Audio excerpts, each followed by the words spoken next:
أهلا بيكم في الحكاية بالبلدي. النهاردة هنتكلم على ترند موجود اليومين دول على الميديا، اللي هو بتاع طلاق هنا شيحة من فوزي العمري المهندس ديكور. النهاردة هنتكلم على ترند حصل غريب برضو.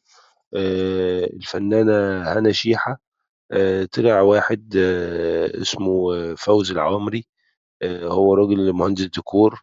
طلع قال أنا كنت متجوز من هنا شيحة وانفصلنا عن بعض بقالنا 10 سنين، وهي منعاني إن أنا أشوف أولادي ومنعاني إن أنا أشوفهم حتى في الرؤية وأنا معايا حكم رؤية. فطبعا لما جت مذيعة وسألت هنا شيحة ليه مش بتخلي طليقك يشوف ولاده، قالت عشان هو منعهم إن هم يسافروا معايا بره مصر يتفسحوا، فانا بخليه يشوفهم عادي، بس هم اللي مش عايزين يشوفوه.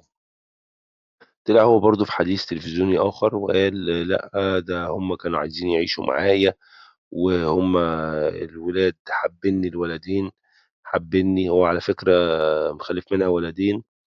وعلى فكرة هنا شيحة مواليد سنة 1980، يعني هي حاليا عندها 45 سنة. هي تزوجت أكتر من مرة، تقريبا 3 مرات، منهم برضو واحد في الوسط الفني اللي هو الفنان أحمد فلوكس. إنما موضوع طليقها هي طبعا طلقت منه بالخلع، والمحكمة حكمت لها.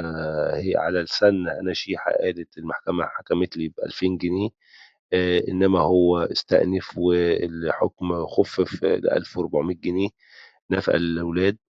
طبعا هنا شيحة هي من عيلة فنية، هي أخت الفنانة حلا شيحة. وطبعا أبوهم كان أعتقد دكتور في كلية فنون جميلة. إنما الموضوع موضوع غريب برضو، لأن الفنانين المفروض إن هم يعني ده جوزك أو أولادك أو طليقك، وده أنت عندك منه أولاد، ليه إن أنت ما تخليش يشوف أولاده؟